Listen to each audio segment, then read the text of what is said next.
Hello, welcome to episode 18 of Absolute Scenes. Billy, our podcast, is old enough to vote and to drink and to leave home. Are you proud? Well, in the UK, not in the States, because obviously we're international. Not stateside, yeah. It's a big moment. We'll have a party and everything. Yeah. Let's crack open a few cans. Yeah. Billy's just reminded me as well, before we really start the podcast, to just give things a bit of a plug.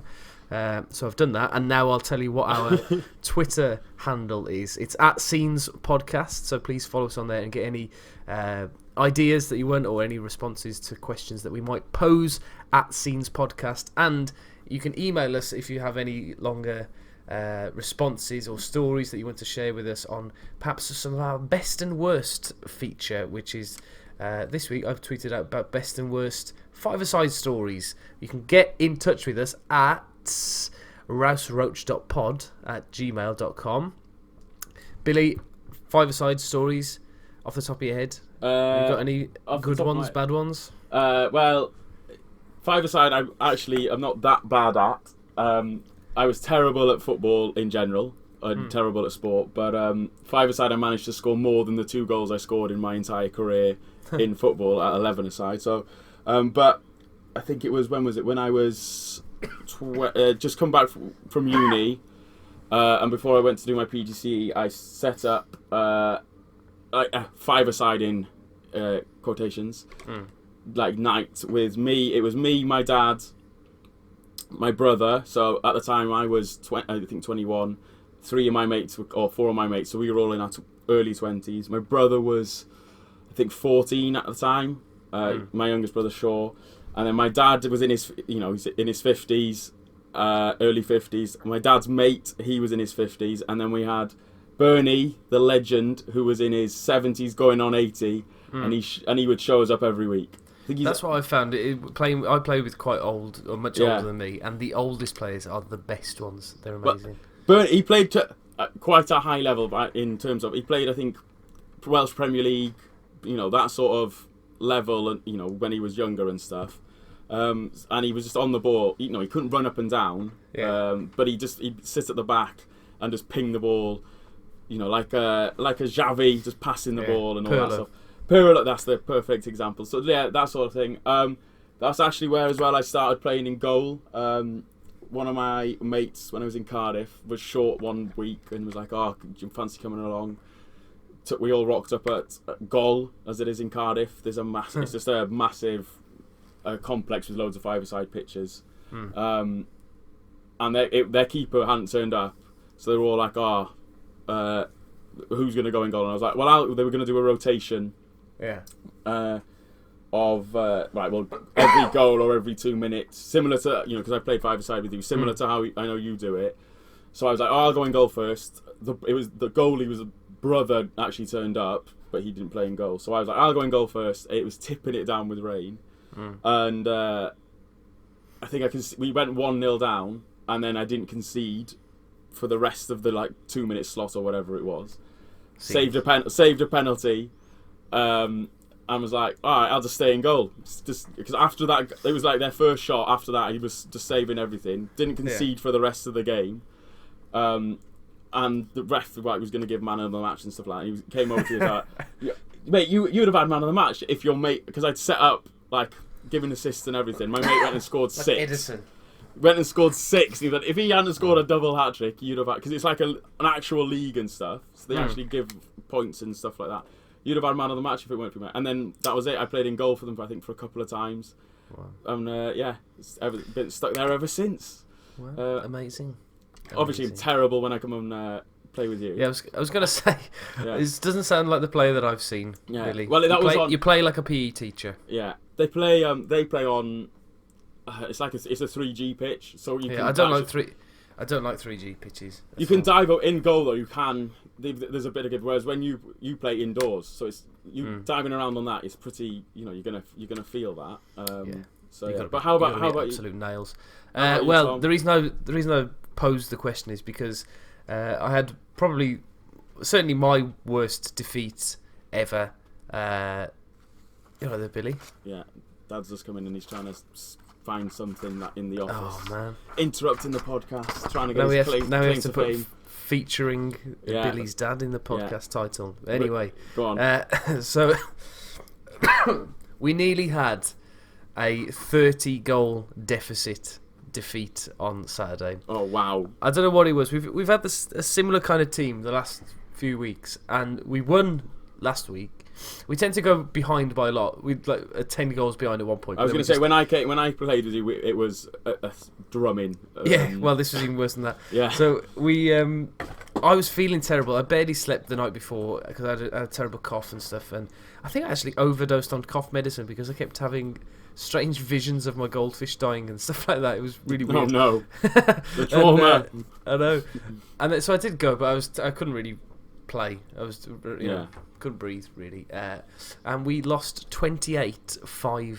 Wow. I scored a couple of goals, but they were saying as we were getting towards the end, nobody's ever scored 30 before in our little Saturday morning sessions. Yeah. So it was quite good to keep them under 30, but it was hard work. A new league record. Oh man, so it was not very good at all. No. And then the best moment, I've scored a couple of absolute worldies. Yeah. One very Neves-esque in 2018 when Neves was at the height of his Wolves career. No, he's at the height of his career now. Of his worldy scoring run, and it was one where I was on the left hand side, cut in, I was still about 20 yards from goal, maybe 25, curled it, clipped the bottom of the bar. No, it didn't clip sorry, that was one that scored in Margam in South Wales. Didn't clip the bottom of the bar, just went right in the top bins and wheeled away, finger in the air, like an absolute ledge. But anyway, Billy, before we move on, I just remembered, as you were saying about worse things. I played when I was travelling South America, when I was in Bolivia for 3 months learning Spanish. Me and a couple of the other Spanish students and one of the Spanish teachers, we went and played five-a-side a couple of times on various pitches, because the Spanish teacher was a local, so he was like, "Oh, we'll go and play here," and it was like £1 for, but it, decent pitch and whatnot. But we played one time, and after us were these Bolivians who came and played, and they have it's almost like a Bolivian five-a-side championship sort of thing in Sucre.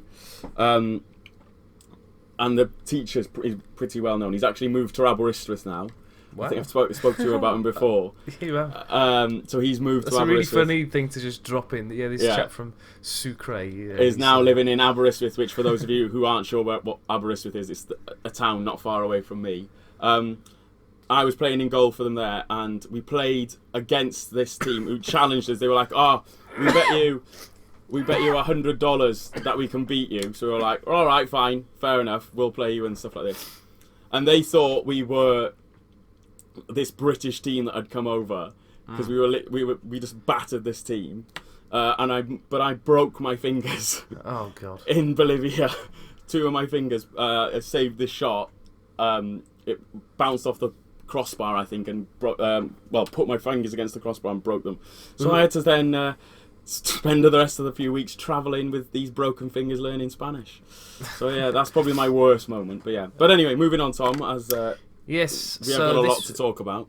This week's podcast is the first of the month, so therefore we gave ourselves a couple of films that we need to watch. Or 3 films, in fact. 1 documentary, 1 comedy, and then 1 serious film. One based on a true story, wasn't it? And I think from what I understand, a fairly close depiction of what actually happened. So the films were, Billy, what was the film I gave you to watch? You told me to watch The Edge, which was the documentary on the England cricket team. Okay. We can start with them. We'll start with that one. I imagine, was it not a difficult watch, but was it did you enjoy it, Billy? Not knowing anything about cricket. I enjoyed it. I had an idea about this because this was towards the end of our time in school, wasn't it? When 2009.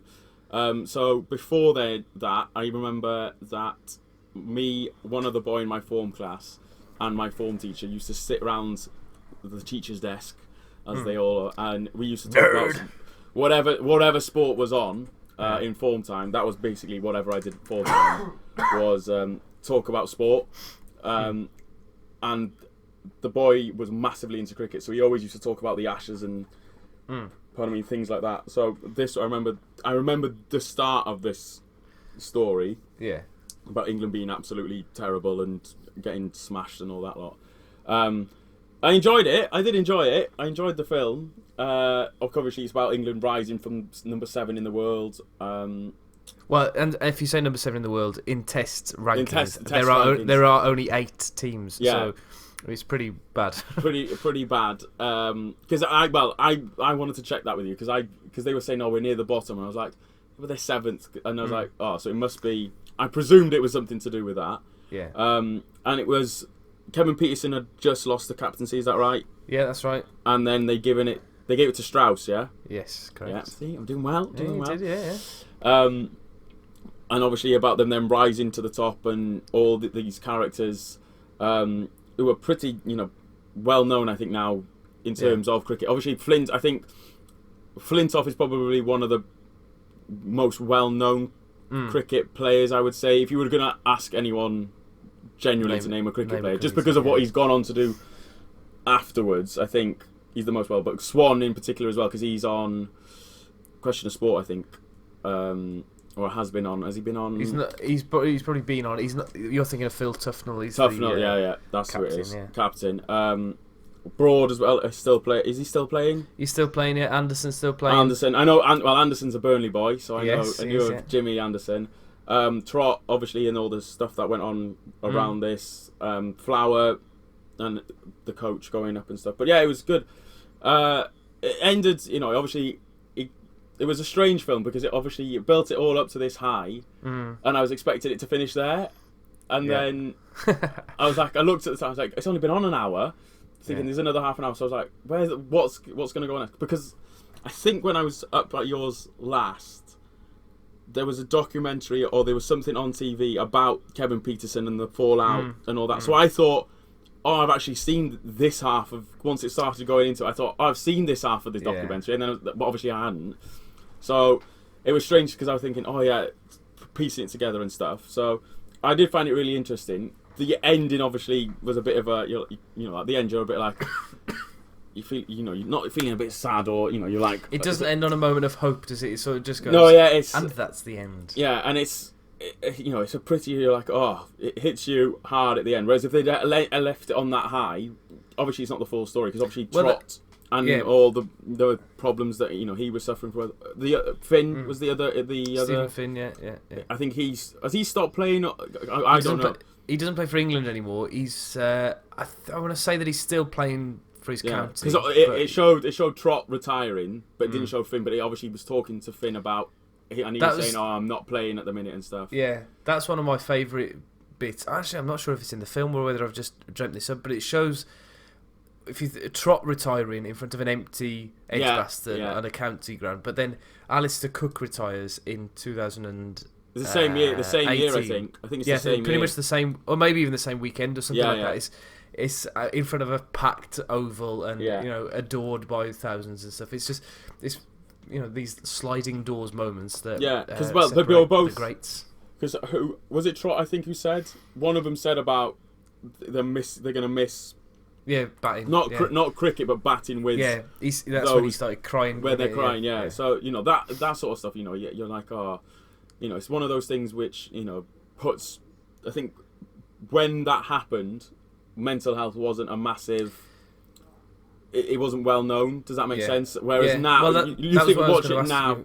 You watch, if they did that now, obviously the way Flowers, it's completely different. There's so much now that goes into all of the background behind the players and stuff like that. And Flowers saying, I can't remember the quote properly, but it was something how he wished he'd looked more at the man rather than the actual player or something. Something. It shows you the relentless search for those extra 1% that absolute elites look for.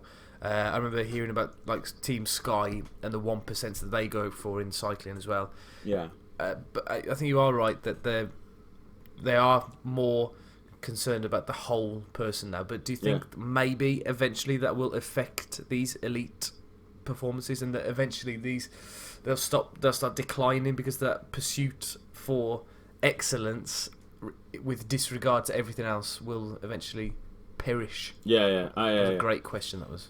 Yeah, I'm trying to work out what you were actually asking me there, but yeah, basically, will people stop being asked so much because they're so concerned about their well-being rather than just focusing on a goal? Well, one guy, Ronnie O'Sullivan just springs to mind because he's one who can just generally he'll be like, I can't be bothered, and he won't play, and he'll be just like, I've had enough. So he gets a lot of stick for it because obviously people will go to see him because when he wants to, he can be one of the best players in the world. Yeah. But if he can't be bothered, he'll just not lose on purpose, but you could just see him self-sabotage, and he'll just be like, that's it, I'm going home and stuff. So, yeah, I think there'll be more and more, you see it more. I think people should watch this film purely because it's an eye-opener to show you, because we always, we're sat, like the Premier League, for example, everyone watches it, and they get all this abuse and stuff, especially now with all the, racism that's going on and stuff, and players coping with that. People just but they're paid to do it. It's the job. They should get on with it and stuff like that. As an example, but it's an eye opener to show you what especially Trott what he went through and stuff to get to that late. There's a couple of things that it does really well, that film, and so it shows Trott at the beginning of his England career, and it uses the metaphor of him walking out into this calm field, and just. There's no sound at all. It's completely silent, and he's just there. And he says, when you're batting well, you need to create a space in your mind where there's nothing. Well, the quote is that concentration is the absence of irrelevant thought. Yeah.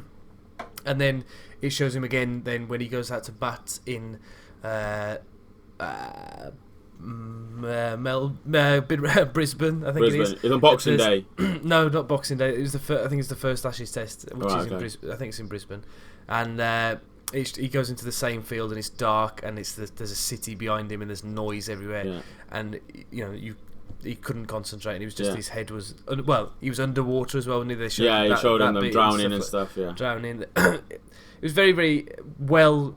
Shot. It wasn't just a documentary. There was a few little bits. It showed a little the score and the music and stuff worked really well. But the best bit, I thought, or my favourite bit, is when Kevin Peterson's having that mental innings against Australia at Headingley, I think it is. And the when he's angry, is all just like mad. He's angry. Yeah, it was like you say, it's well put together. Was Trott the one where? Because you'll know this better than me. He was the one at the start where he said he was really calm and all his family were like really when he had his debut. Yeah. And obviously he was all really calm. Wasn't really phased about playing for England. He was just everyone else in his family were all like making a big deal of it, and he was just like And then it shows obviously then from him going to that to then obviously stopping because he just couldn't cope. That shows I think the effect that it has playing at that top level and stuff. But the only criticism I would have of that film is that they focus too much on Jonathan Trott, and obviously you not as a cricket fan have come away from it knowing all about Jonathan Trott, which is fine, but he was not the most important player in that team at all, and he had struggles with mental health, but the focus on the team, like Ian Bell, you haven't mentioned it, was the best batsman in that team. Technically, he was the best batsman, and he was in the film for seconds. He's hardly ever at all. So I've got on IMDb just so I knew that I got the dates and stuff right and stuff like that. But they list the players now. This is how I also cheated, obviously. But Strauss is mentioned in it. Cook, Anderson, Broad, Swan, Trott, and Flower. Yeah, they're obviously Flower's the cook, but they're the players which are mentioned. Finn's not mentioned. Panesar, Monty Panesar, even him saying, because he was saying, there was a bit of it about him saying how he was taken as a joke and that affecting him mentally as well. Because I remember, and it shows the clip away of them, all the fans wearing beards and stuff like that and all that stuff. So obviously how that affected him. Peterson's not even there, he is mentioned, later on, but that's about the relationship that they had and stuff, about how it fractured the team and stuff. But all of them aren't there.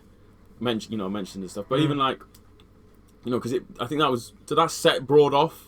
Was that the start of his career? sort of. Broad started playing in about 2008. But do you know what I mean? It As would in have coincided with the rise of the team. With the rise. That's what I mean. Was the rise of Stuart Broad, because I think it showed, didn't it, the clip where he went in.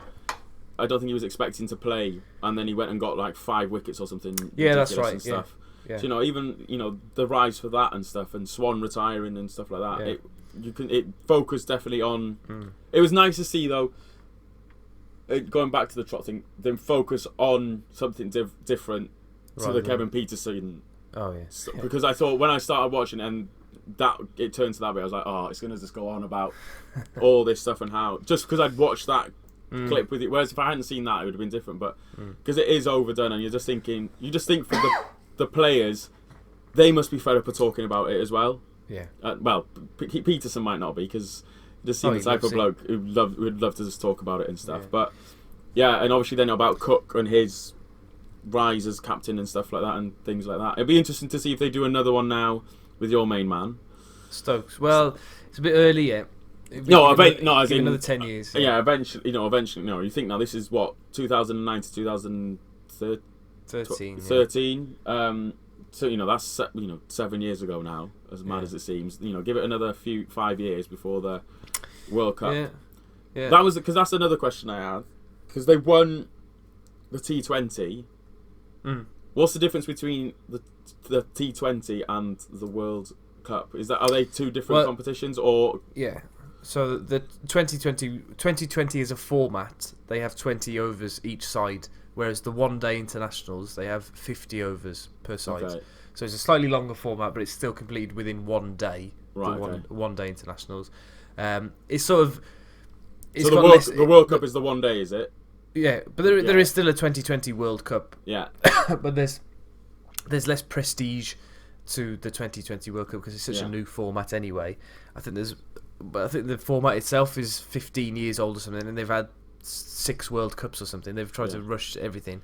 There is a World Cup this year in the autumn in Australia in 2020, so we could have another Ben Stokes moment, but it'll be in the middle of the night because it's in Australia, so nobody's going to watch it. So anyway, that's a shame. What would you rate it then, Billy? Out of 10, would you watch it? Oh, in fact, you said you would recommend it to other people. So I'd watch it again. Honestly, I would probably with obviously as a teacher and stuff, we've got to talk about. It's one of our units is for our A levels is psychology in sport. I don't teach that. But if I did, I would recommend watching this film purely for that element of it and stuff. I would probably give it a 7.3. Ooh, I can't remember if that's low or high in comparison to the others. That's why I know we talked off air. Tom has managed to misplace the spreadsheet, because I was going to ask you what I gave it last time, because it's probably it's around the same, I think, as the other. I can't remember what I gave the others, but I want to say it wasn't terrible, because it's purely based on, I have some knowledge of cricket, very limited, so I could grasp it. I just wanted to know if you watched it as the non-cricket fan, what would you take away? Because I'll watch any sport or whatever, sort of thing. But what about you, Tom? What would you? I loved it, and it's one of my. Well, it came out last year. I'd say it was probably my film of the year. I think I'd loved it even more than Star Wars. Wow. so I would give it up in the 9s, because it was great to reminisce about the best England team ever. Yeah. And having watched Australia come and batter us every year for most of my life, that was the spell that England were the best at, and it was great to reminisce, and it was a good film. Great score as well by Felix White of the Maccabees and Tailenders podcast. So yes, I'm going to give it a 9.2. Yeah, my favourite. I think that makes a difference as well, because you love. I would probably say, is cricket your? It wouldn't be your main. That's actually a good question. At the actually, moment, which is your main sport, Tom? Would you say football? Or cricket? I know this is now. I put you in a position because you could lose all of your fans now. Well, it's a very good question, Billy. In terms of my sporting ability, it's cricket. Yeah. I'm a better cricketer than I am a footballer. Yeah. In terms of watching, at the moment, again, it's cricket. Yeah. Because I'm sick of football. I'm sick of VAR. I'm sick of Yeah. people rolling around. But in terms of what I can actually access and what I can go and watch week in, week out, obviously I do love football as well, but been turned off it a little bit at the moment. Anyway, let's move on to the next film then that I've got written down here, the comedy that you suggested for me, which I can't believe I never actually saw as a teenager, but Talladega Nights. Yeah, it's got a massive long... Talladega Nights, I think, is the shortened version. The Ballad of Ricky Bobby. Yeah, which is hilarious as a name, just because it's the typical Will Ferrell. But go on, carry on, Tom. What did you think? I'm going to shock you here, Billy. Yeah. Did not enjoy it. It's definitely one of those films which you either love because it stars Will Ferrell and John C. Reilly, which I think this was in, I can't remember where in terms of Anchorman, because I know you enjoy Anchorman, don't you? I'd imagine it would have been after Anchorman. Yeah, I think Anchorman came out about 2005, something like that. Yeah, I think so this is about 2008, something like that. 2006 it was, because I checked purely because of something else, because it was only just before Borat, because Sacha Baron Cohen's in it, and it's just before Borat comes out. So obviously, in terms of now, you've seen all of Sacha Cohen's controversial characters, whereas he has a slightly controversial character in this. But you obviously watching it after seeing all the other controversial characters, it's not as controversial, if that makes sense. But yeah, it's one of those films which I think Will Ferrell is one of those actors you either love or you hate. Yeah, I think if I'd have watched it as a 15-year-old, I think I might have thought it was amazing. But there were very few. I don't think I laughed at all. I found myself. I think now, as a adult, 28, as an adult, if I'm enjoying something, I'm not going to look at my phone. Yeah, I found myself looking. I was on my phone and I was doing. Is it quite? I'm trying to. How long? It's quite long for a film like that. It was nearly 2 hours long. 2 hour long, yeah. Hour 47, something like that. So there were a few okay bits. Yeah. The bit when they were doing the grace. Yeah. And he was saying about he was praying to the baby infant Jesus, and he said that, that's my favourite version of Jesus. That was quite funny, and I didn't find myself laughing at it. But I did think, had I have been, I reckon 16, if you'd have watched that in uni, you would have been. We'd have been quoting that all day long. And so, I don't know. But there was a few things. I was watching it, and this happens a lot to me now as well. I'll watch something and think, would this be allowed to get made now? Yeah. Like I've been watching a lot of Harry Enfield and Paul Whitehouse, and there is so much stuff that they would not be allowed to make now. For example, there's a sketch where they want to live life like Arabs more. So this chap passes his driving test and shoots a machine gun out the window. So that wouldn't get made now. Yeah. And there's a few things in this that I don't think would get made. I don't think you'd have Sacha Baron Cohen being as stereotypically French as he is during the film. Yeah. I don't think you'd have the homosexual relationship portrayed in the way that it was portrayed in the film. Yeah. I think it was probably quite. I don't want to say daring, but close to the bone. There weren't many same-sex relationships in films at that time. Yeah. Are you looking at Brokeback Mountain? Which I think, I think that's why I said about Sacha Baron Cohen, because obviously at that time he hadn't done Borat, which if you compare what he's probably done in Borat, that's a lot more controversial. But when this probably got released, I can imagine there was a lot of controversy around. No, but that's the thing. I don't think there would have been, Billy, but there would be now if it was. Oh, right now, yeah. Because in 2006, people, it was a little bit more. Well, that's what I mean. Whereas, like, if you watch like Borat now, it wouldn't get released. No. Yeah. One other thing, I don't know what the name of the drivers. What do they call it? The comms guy, the chief guy for the driving team. The actor for that, it's one of the films that he stars in. What's his name?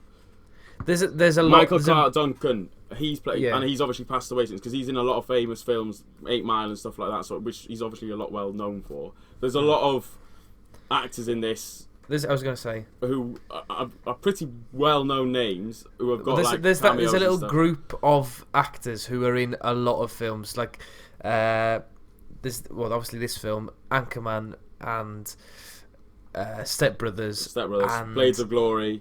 there's loads of those films from that era that they're all in, and there's like little groups. So there's the super bad group of like Seth Rogen and that lot, and this lot, and then these lot. Yeah, they're slightly older. So that you had the sort of teen stoner comedy with Seth Rogen, and then you had the slightly more adult but immature comedy with Will Ferrell and his gang. Yeah. Steve Carell, etc. What's the chap's? It's not Judd Apatow, is it? Who directed it? It was the other. I can have a look now. Andy McKay. Adam McKay is the name of and he helped write it along with Will Ferrell. I reckon though Sacha Baron Cohen had a massive influence in his character. I think lots of those films are heavily improvised as well. They don't. Like those adverts as well. They were actually funny in the credits. Yeah. When they're pulling up, there's a lot NASCAR's official tampon. Yeah, there's a lot of ad placements throughout this film as well. You can definitely, because I had a quick. I didn't watch it again purely because I've seen it too many times. So I had a quick look at like the best bits on YouTube, and just watching, I'm like ad placement, ad placement, ad placement, ad placement. I did notice a lot of Coca-Cola bottles. Around the Old place. Spice as well. Yeah, going back to our uni times, which we'll obviously talk about next week.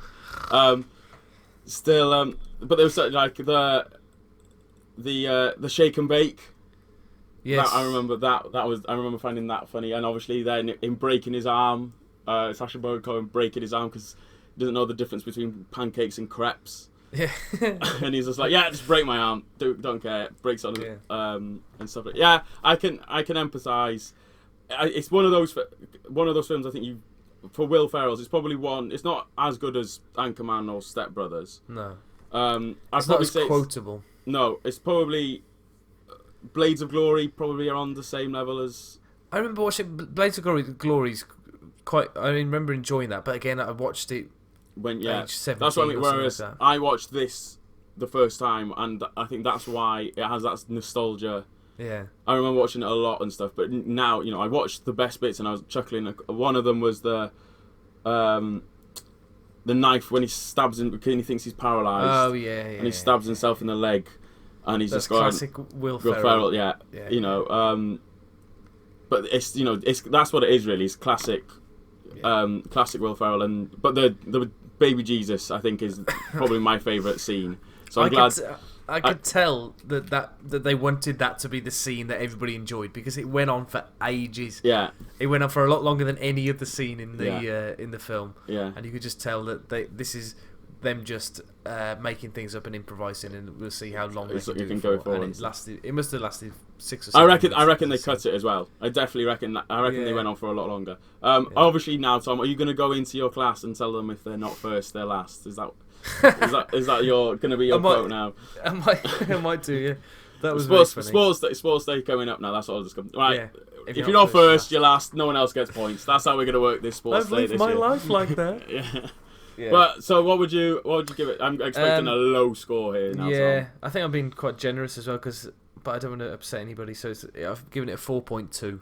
Yeah, so anything less than a 5, I think for me is poor. Yeah, no, yeah. But I would give it a +2 whole numbers as well, not just the decimal. Because if I'd have watched it when I was 16, I would have. Yeah. It would have been in the higher numbers. But it's a 4.2. Which I think is why because I haven't watched. Really, I should have probably watched it because the score I'm going to give it now is for what I remember. You remember it as. So I'm going to give it a 7.8.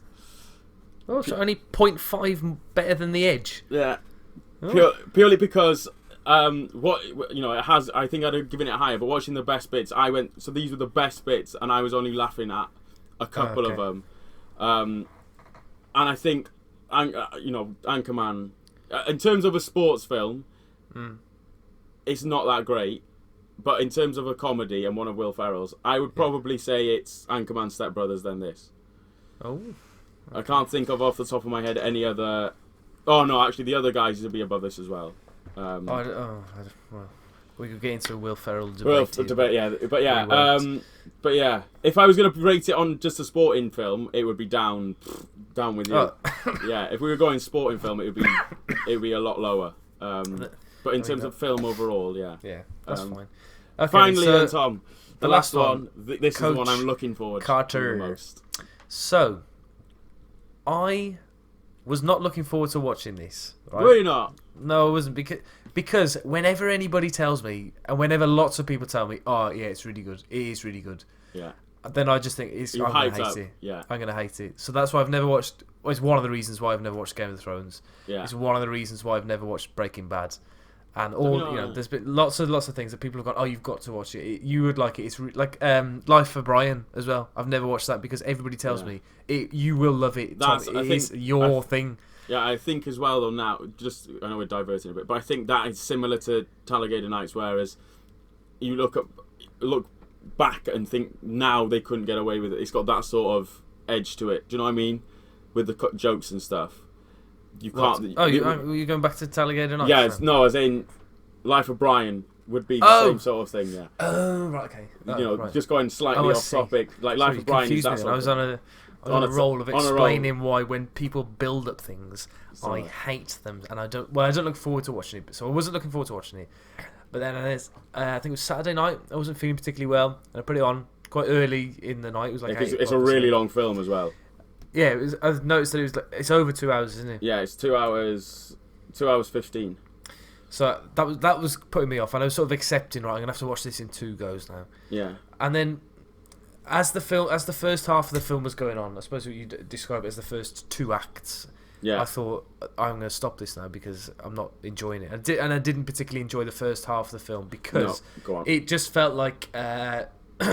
So I appreciate. I was watching the Coach Carter, Samuel L. Jackson's character, and thinking, right, he's a teacher. What can I learn from him? What sort of inspirational techniques is he using? Yeah. And not many, I don't think. Well, I don't know.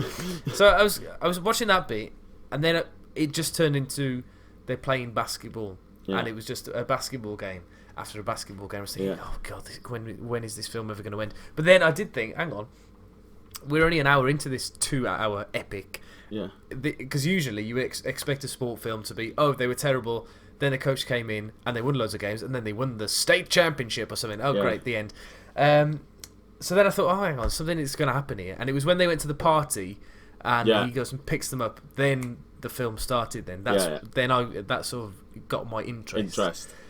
And then when he closes the gym and stuff like that, and the reaction of the parents and the way that he speaks to the children, that was my favourite bit of the film. Not the sport part of it, the fact that he knew he could have a wider or greater influence on their life by teaching them because people if you haven't watched it, watch it just to give a background, because obviously people will be like, what are you talking about? So Samuel L. Jackson's character, Coach Carter, goes from he wasn't coaching at the time, but his son goes to one of the best schools in California, and he goes to probably the worst school in California. I think it's something like 80% of the people there don't go to college, so once they leave, they don't graduate. There's something ridiculous, a really high large number. Large percentage of them get arrested, and get arrested.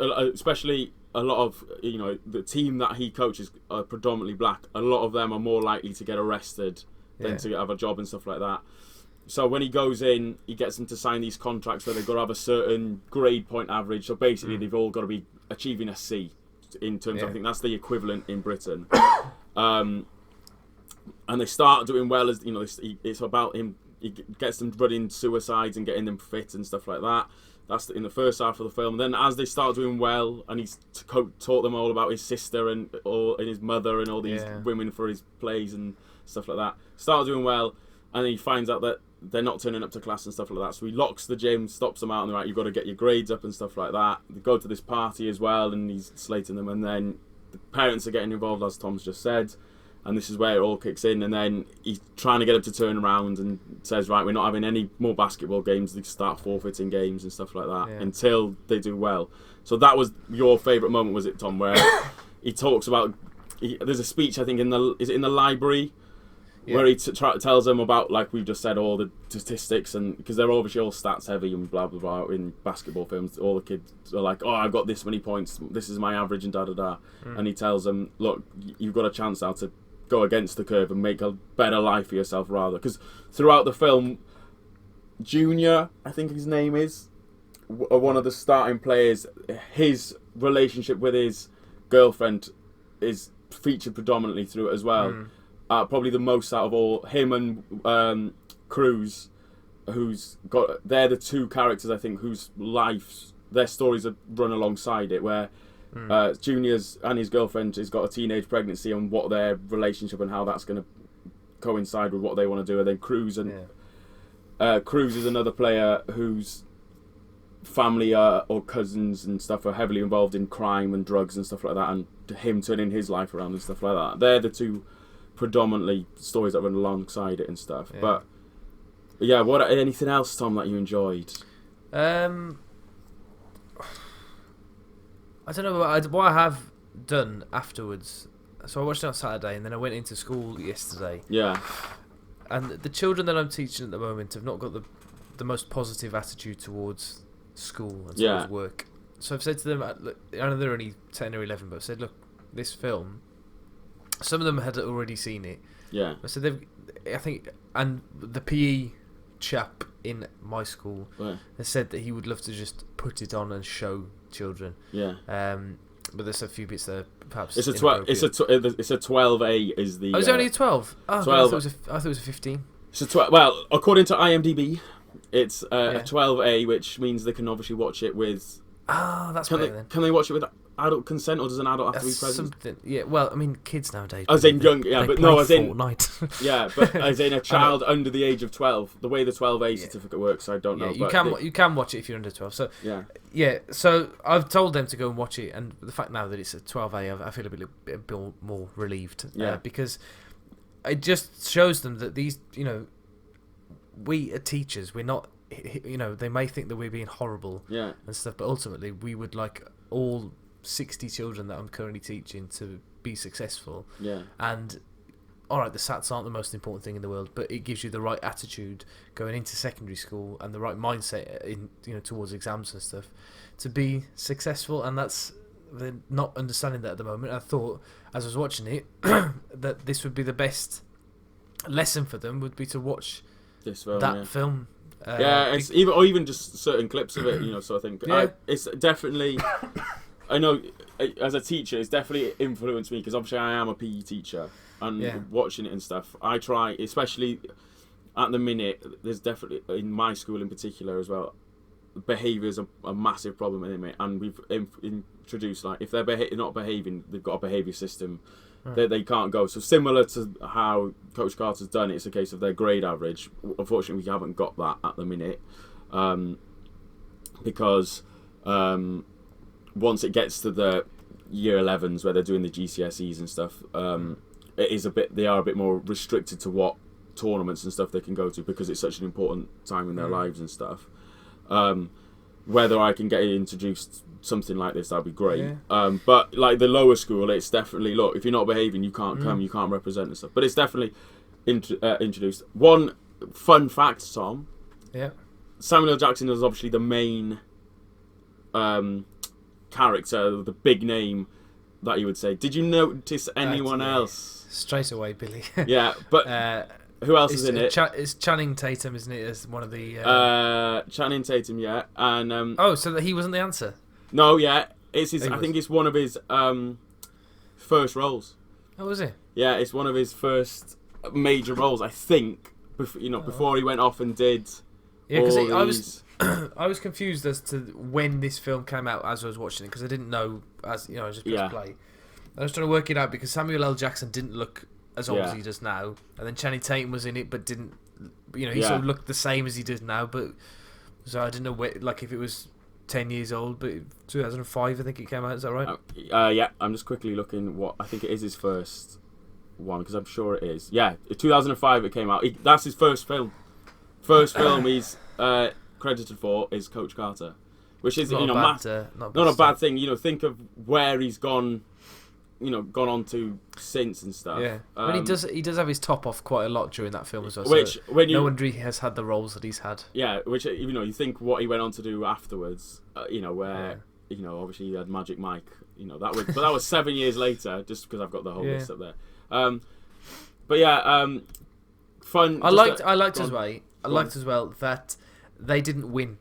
Because when you watch sport films, the team almost always wins, and it's a story of success. Whereas actually, this was a story of they all graduated from their school, and they were all successful in life because of the influence that the coach had on them, rather than they were a great basketball team. Yeah. But you know, that's a very, very important message as well, because not just being part of a team and being successful on court or on field. It's about, you know, supporting each other off field as well, and, you know, getting each other through tough times. One of so there's two other things which we haven't mentioned purely. What are my favourite scenes in there were the push-ups and the suicides when Cruz comes back after, you know, being kicked out of the team because of his attitude and him using the N-word and, you know, all that stuff. And then him coming back, and I can't remember the numbers off the top of my head, but he had to do something like 1,000 suicides and 2,000 push-ups or something like that to get back on the team. Because Samuel L. Jackson's character, Coach Carter, if they were late, they had 250 push-ups and stuff like that. So as sanctions. So he said when he came back, right, for you to get back on the team, you need to do this and this. And it was in a week or something, a near impossible task, which he did. And he was short, but in comparison to the numbers and stuff, and then the whole team said at the end of this practice when he said, "Oh, you're short by X, Y, and Z," and they all came together and helped him get onto the team. That I enjoyed that scene, and then linked to what you said about your favourite scene and him having the chat with him and stuff. The quote, "Our deepest fear." Oh yeah. So throughout the whole time that Cruz comes back, Coach Carter keeps pulling him to a side and going, "What's your deepest fear?" Like just before he goes on to one of these important games, he goes, "Hey, what's your biggest fear?" Yeah, oh my god! Throughout the whole thing, you're just there like, where is this going? And it's obviously this. I don't know who wrote this poem, but it's about this massive poem about our deepest fear. And one of my friends, I watched this film, or this film came out in the height of my basketball career, Tom. When I was playing it, and so we all our team watched it, and it was obviously our favourite film, and I would still say it's one of my most favourite films to date. Yeah. And one of my friends, I know you're not massively keen on tattoos, Tom, but he has got the first, I think, 2 lines tattooed on him, on his chest. You know, our deepest fear is not that we are inadequate; it is that we are immeasurable or beyond belief, I think is the quote. So you know that quote, because we always used to say it, but I can remember this. We always used to say that, you know, quote. That was our motto, if you want to say it. But yeah, it was, you know, I really enjoyed the film, and like you say, they didn't change the end because it's based on a true story. Yeah. So they didn't change the ending. I don't know how close to the story it is, you know, because obviously with films like this, they do change it, you know. Alongside it and stuff, but well, I did a little bit of research while I was watching it, or after I watched it, just to find out how much of it was true, and because he coached that team then for a couple of years after that initial story when he first came in and closed the gym and stuff. So I reckon that some of the characters, perhaps, or some of the stories may have been lifted from those few years afterwards as well. One thing I also read was that he tried to open his own school. For like underprivileged, is that the right word? They were like for poorer people in a poorer area of California, perhaps. But unfortunately, he wasn't able to make that happen. That project. So 2012, it came to an end. But as I said, Billy wasn't looking forward to watching it, but did very much enjoy it. Therefore, I've given it a very, very, very strong score of 8.8. Wow. That's a very impressive score, Tom. Yeah, I did enjoy it a lot, and I think I've learned a lot from it.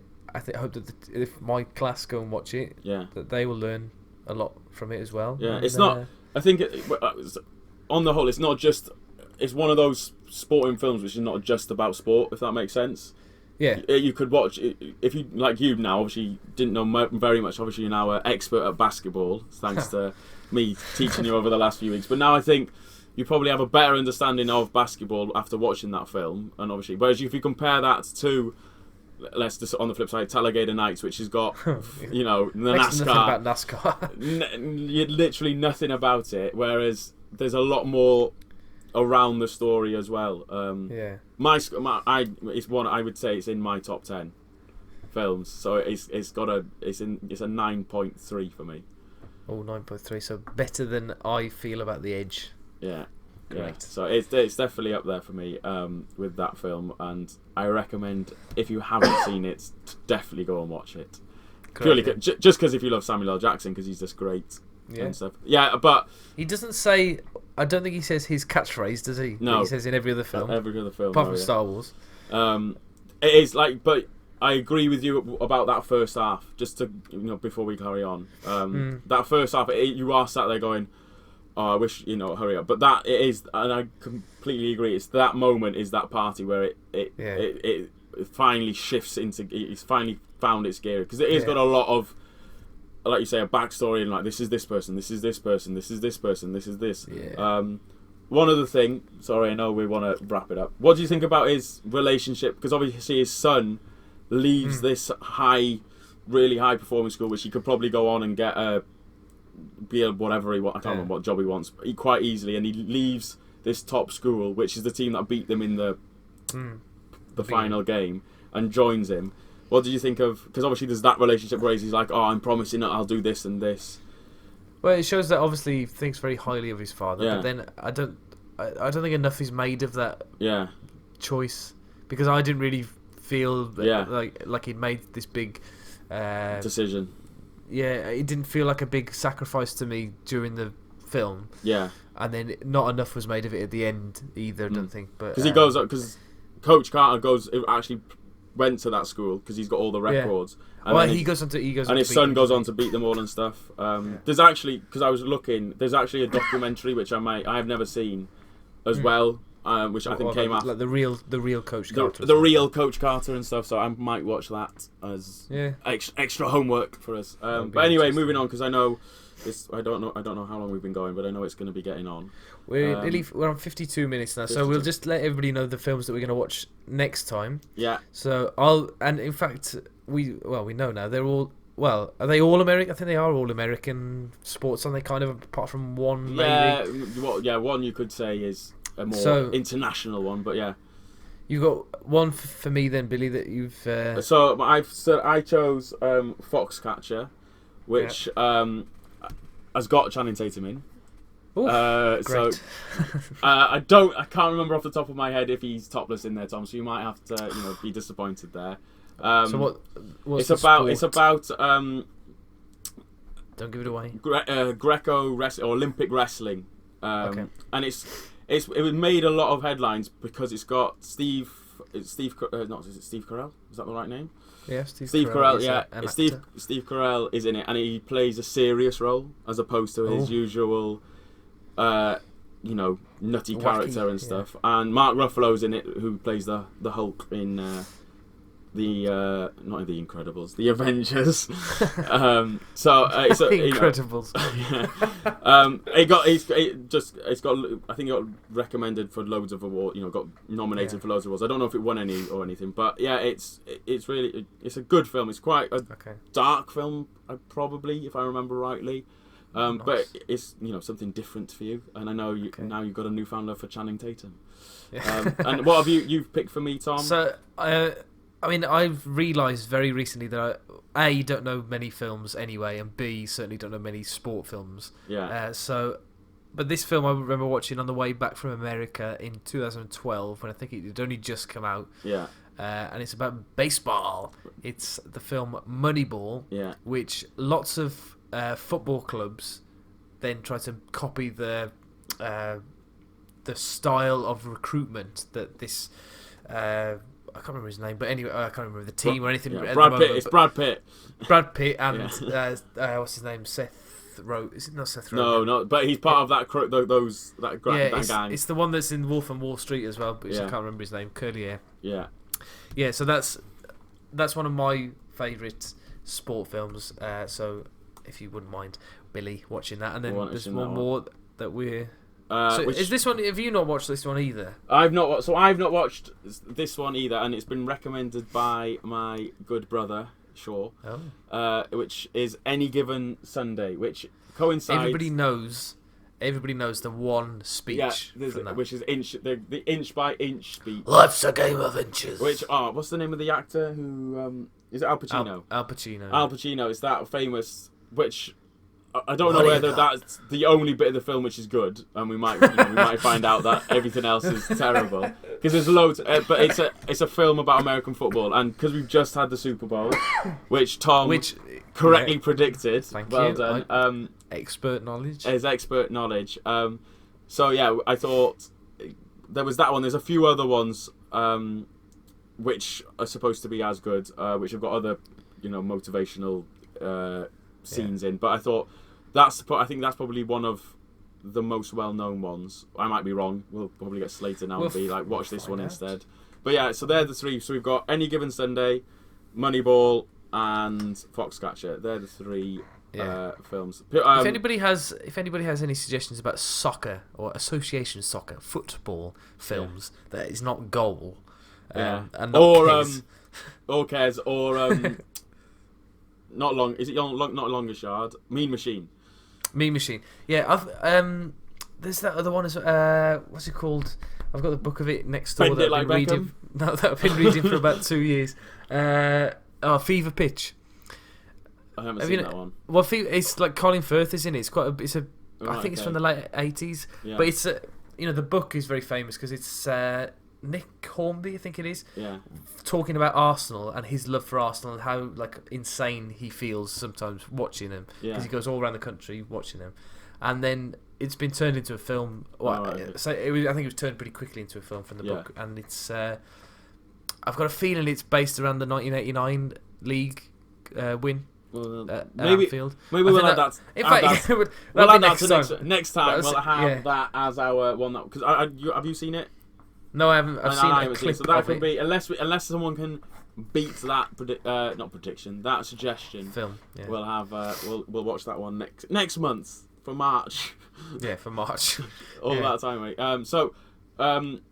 Just looking ahead, I think we haven't decided what the other two, but next week is going to be our university podcast where we're talking about our time in university, and I'm going to be interviewing you or talking to you about what you do, and it's going to be similar sort of questions. I think you're going to get all the dirt, I really thought about everybody. Yeah. So obviously I insulted everyone last month. You didn't, Billy. And you're going to insult everyone this month. I will. I don't think Tom is doesn't care as much as me. I think in terms of things like that. Really. I think probably then we'll have one of our topics, which I would think. I know I haven't spoke to you about this. Would probably be about the Carabao Cup. That's what I was probably thinking, because it's the end. I know it's the end. It's the start of next month, which is I think it's the first it falls on. March, if we did it afterwards, I don't think many people would care about it. So we might talk about that, and then we'll have the month review to finish off. Cool. It's a short month, so it'll be pretty quick, I think. Well, it's a little bit longer this year, Billy. Yeah, one day. Hey, Billy. Here's a question for you. How many months have 28 days? All of them. You're so good. But anyway, on that note, Tom, do you want to give us another podcast where they need to go and stuff to end it off? Yeah, it's on Google, the internet, on email. It's rouseroach.pod at gmail.com. On Twitter, it's Scenes Podcast, or if you search for Absolute Scenes. I forgot to mention at the beginning as well about the bloody YouTube channel. Yes. Have we got a YouTube channel now, Tom? We have got one. I've changed the name of one of my other ones that's got about 70 or 80 subscribers. Yeah. It used to be called FC Rouse. It's now called the Absolute Scenes Podcast. Cool. So that's where you can find us. If you want us, you can find us there.